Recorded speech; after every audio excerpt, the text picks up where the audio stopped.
Hi, Giannis here from Jagged Verge, and I'm just bringing you another episode in the refactoring series. And this time I'm going to be trying to introduce some modules into the Python point of sale server script. Because this is mostly a refactoring series and not so much a tutorial series, I'm going to gloss over this. If you want to find more information about Python modules, definitely have a look at the official documentation. It's pretty good. And replace the 2 with the 3 in that link if you want to look at the Python 3 documentation and you can see the differences. For some more information, if you want to learn more about the inner workings of the Python packages, I would recommend having a look at David Beasley's PyCon talk. The one thing I will note about that, though, is that talk is really aiming at Python 3.4, and some of the things might not apply to the particularly ancient Python 2.5 that we're encountering here. I would note, though, that the aim here is probably to eventually get this onto the most recent version of Python 2.7, but it's not there yet. So keep that in mind if you do watch the David Beasley's talk. I would highly recommend it. Actually, it's a really good talk. Returning to the tasks list for a minute, we want to create some modules, so we'll make that active. And we have a task here that we noted earlier, which is to fix up the magic number variables. This is a perfect example of something we can put in a module. We can scour through the source code and find any time that there was a magic number variable, and we'll just extract all of those and put them in a constants file. I think this is something that really improves the quality of the code quite quickly when you get rid of all the magic number variables. So that seems like a really good place to start when we're trying to put the code into a more modular structure. Alright, so we want to start putting these constants into a file, so let's make the file.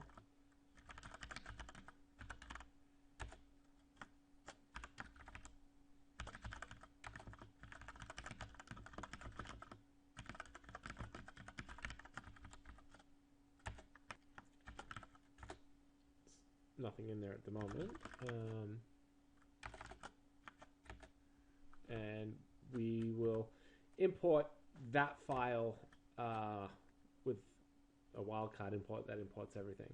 Now, usually this isn't a very good idea, but I think in this case is actually somewhat justified, as we do want to take all the name constants in for now, as it's a sort of interim where we're putting things across from the file here. And with constants in general, I think it's not the worst use of this type of construct. So let's split these windows.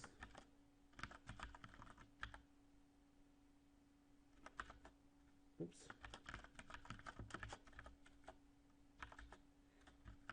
And we'll have a look through and see what we can find that we can get rid of. This dictionary with the codes looks like something that we should be moving into the constants. So we'll move that across. And we will get back to formatting that in just a minute.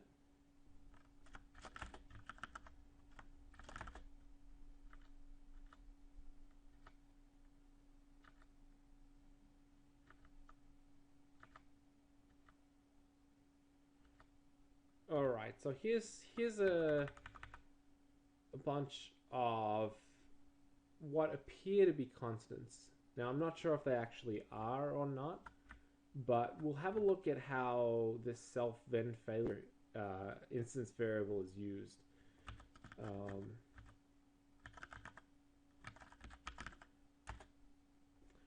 So we have this if self.then result not equal to that, then result equals self.then failure. Alright, this looks very much to be an example of something that really should not be an instance variable at all, but should instead be a named constant. So what we'll do is we'll start by making a name variable for this.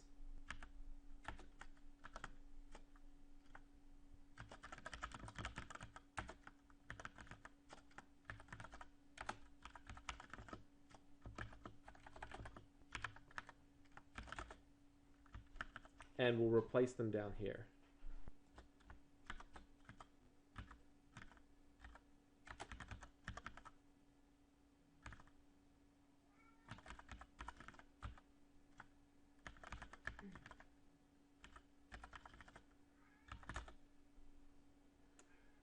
And that's got rid of those now.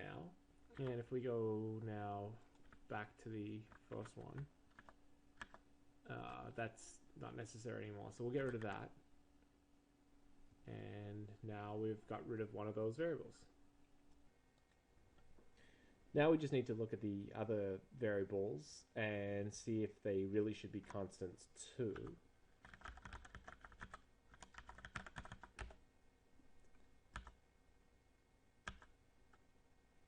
So this one looks as though it sets the then result, and that's all it does.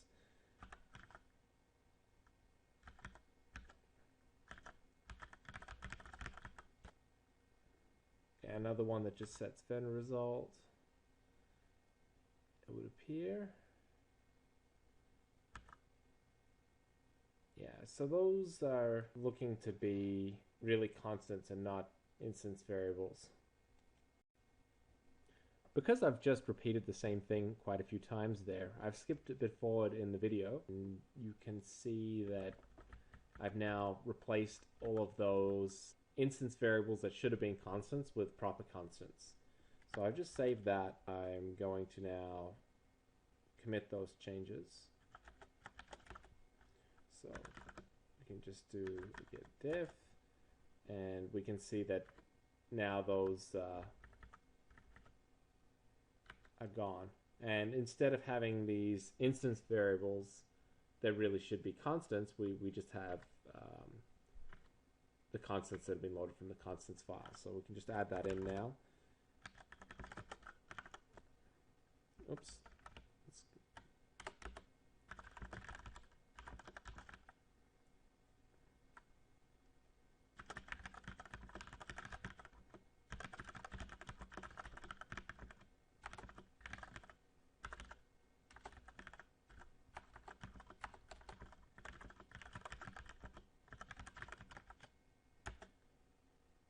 And now we're a few of those instance variables. And now we've successfully removed some of those instance variables, and hopefully we can keep removing more of them until we get down to a manageable number. Alright, so we will probably find some more magic number or magic string variables in the code, and we can have a little search through for those. And scrolling down a little bit, I noticed there's this block of comments here, which I just will highlight, and these seem to be either a mapping between strings and other strings, or maybe it's a description with these strings and that appear to contain hex and some command that they represent.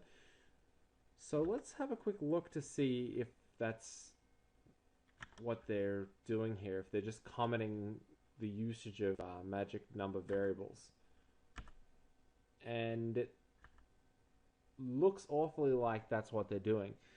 Now, a much better way of actually doing this is to introduce named constants, or named variables in Python. Obviously they're not constants, but introduce some named variables instead of having these strings containing hex scattered everywhere.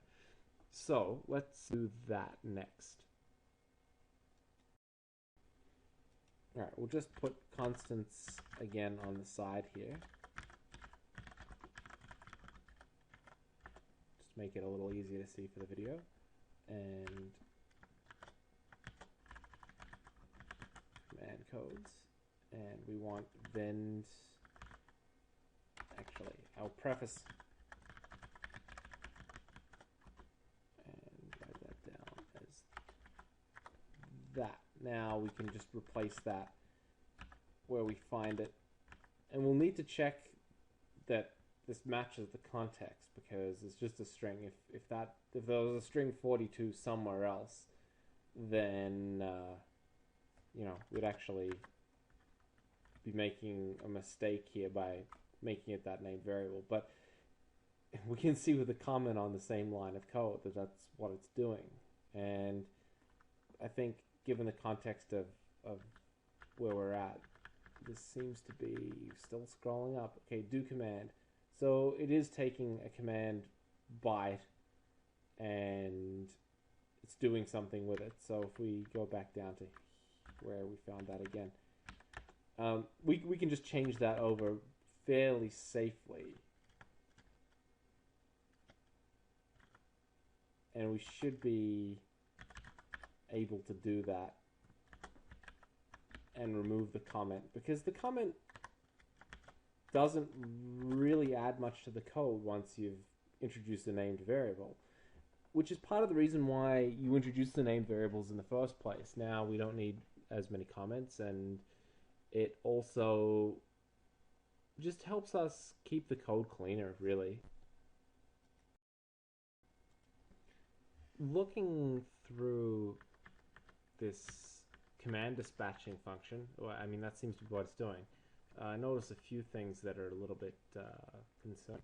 The first thing I noticed, though, is that, keeping on topic, the command codes, there's a lot of lines like this. So we'll need to basically remove those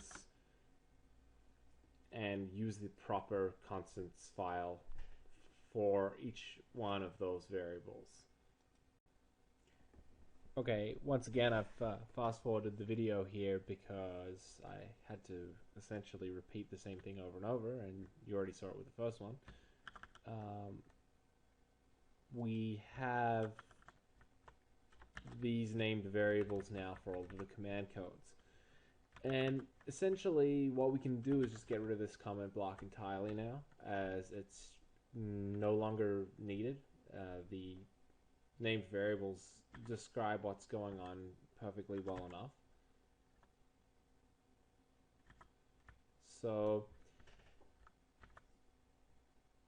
what we can see in this command dispatching function, let's have a look at this again. I noticed a few things while I was fixing this up, and I'll have to make sure to make a note of it. So the first thing is that I've now got the named variables in there, and once I saw what this was doing, I realized that they're storing these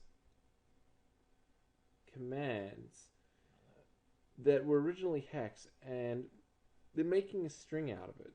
So this make hex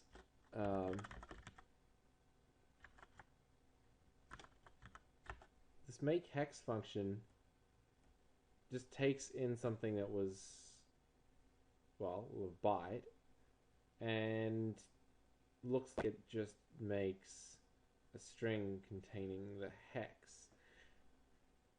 I don't think this is necessary. If you have to make a comparison between a byte that comes in, it's easier to just compare against, easier and more efficient, I should add, just to compare the byte that comes in with the byte you expect to see. Making the byte that comes in into a string that contains ASCII encoded hexadecimal, and comparing that with a constant that has another string in it, doesn't make as much sense as just comparing the byte with the byte you expect to see. So I certainly want to fix this up at some point, and I'm going to make another task for that. Deal with hex stored in strings. We can just deal with the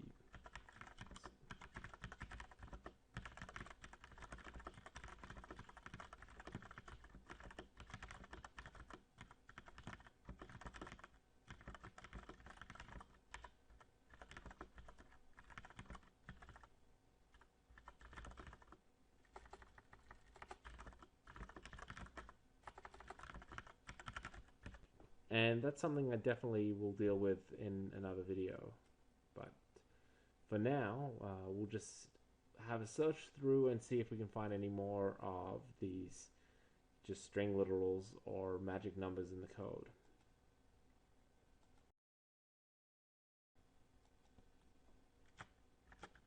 Alright, I'm just going to make a quick commit here.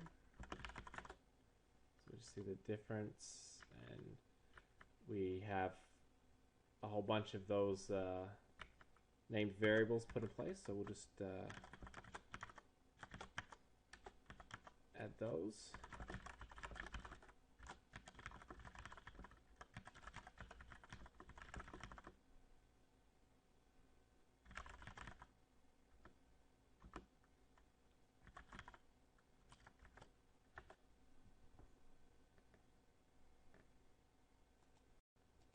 All right, we'll just scan through a bit more for these variables.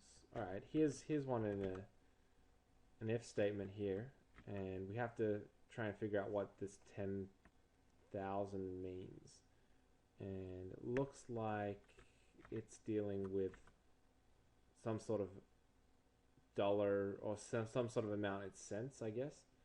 So $100, 10,000 cents. Okay, so max balance in cents.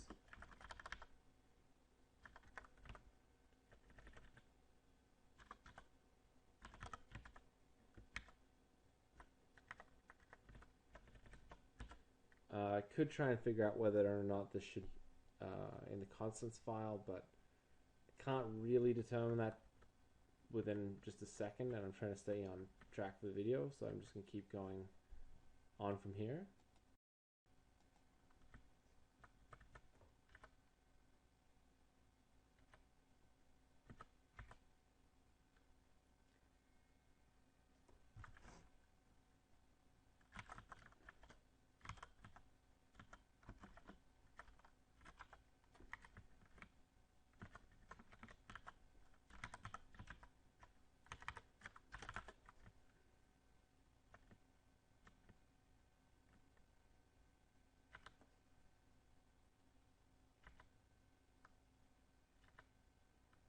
Hard to tell if anything in these inits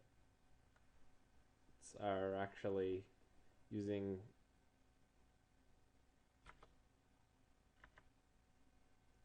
things that should really be a named variable or not, because a lot of them are just sort of null, seem to be null or true or false type of values. Keep going.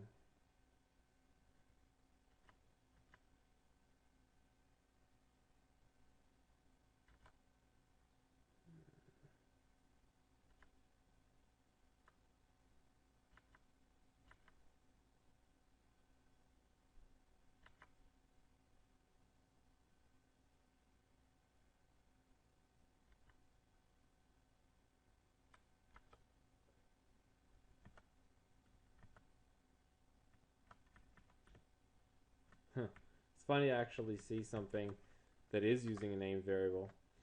It's interesting to see the lack of code consistency. Clearly, there's been people that have different people have been dealing with the code over a bunch of time.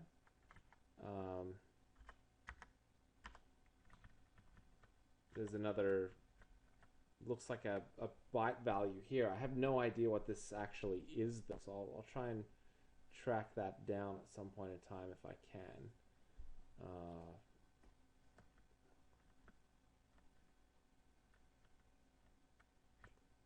All right, self.conclose is 2.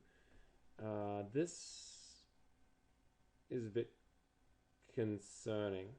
So let's see if we can track down what self.conclose is actually doing. 2, 2, 2. Okay, 1 is somewhere else. 1, 1.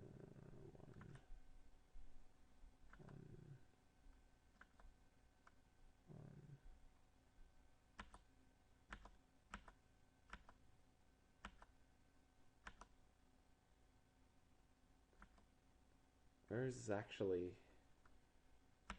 used? Looks like there's a lot of these. So, all right, we're in this main loop, and it looks like if it looks like it's an error code. We'll have to deal with those as well. I'll put them in the constants file. Okay, we'll get the constants file back up again.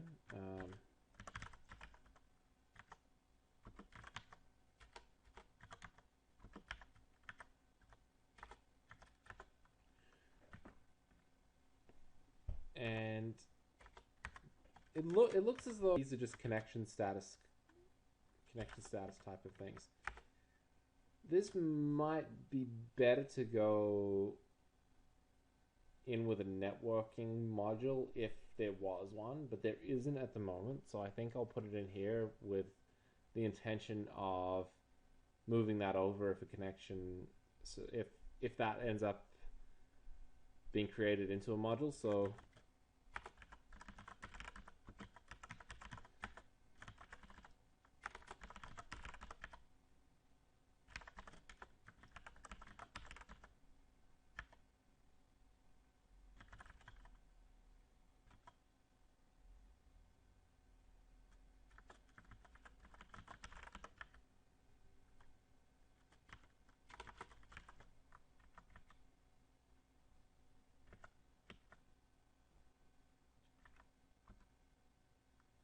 the normal one is just 0, and the connection requiring closes 1, and the error state from up earlier I think was 2, if I remember correctly. So if we have a look at self dot con close equals 2, and this is where this inconsistent in white space is a little bit annoying.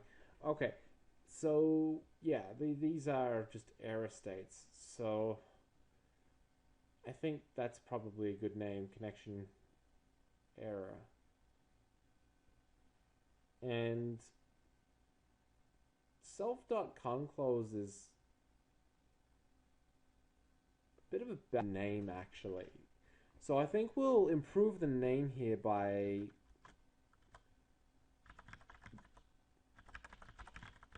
changing it to connection status.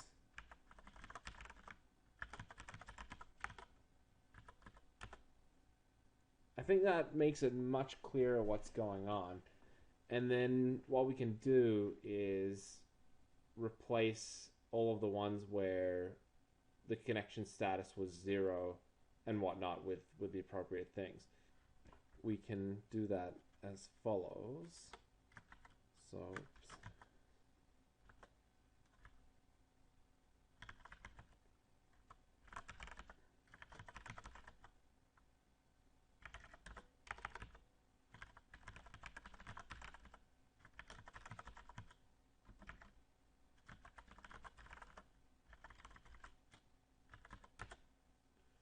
let's get rid of some of those, and let's have a look at the next ones.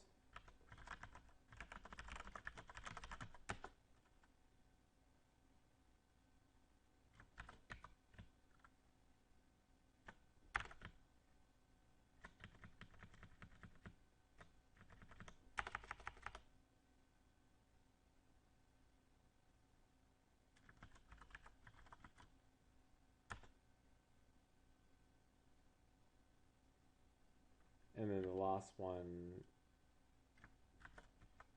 is connection open.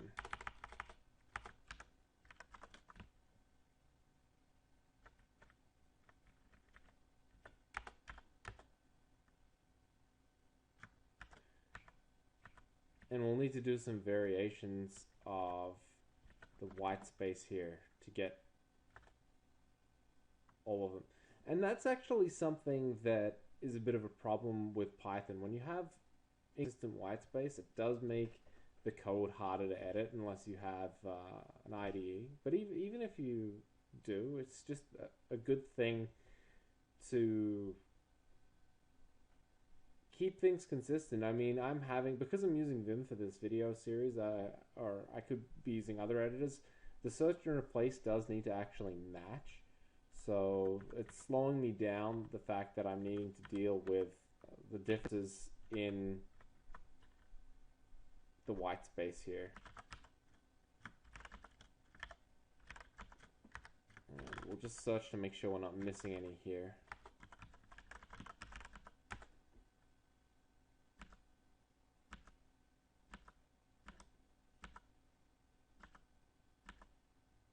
Because there were quite a lot of them, and I wouldn't be surprised with the inconsistency in the white space if we miss one out somewhere. Well, looking lucky so far. And now we're back at the start again. So, yeah, that seems to have done the trick there. And now we've got rid of a few more magic number variables. So, it's pretty good. Let's commit some changes here.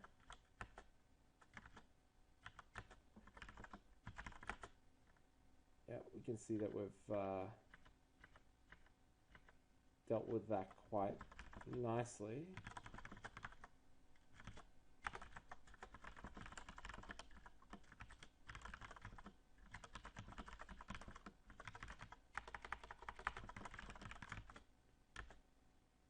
And there we go.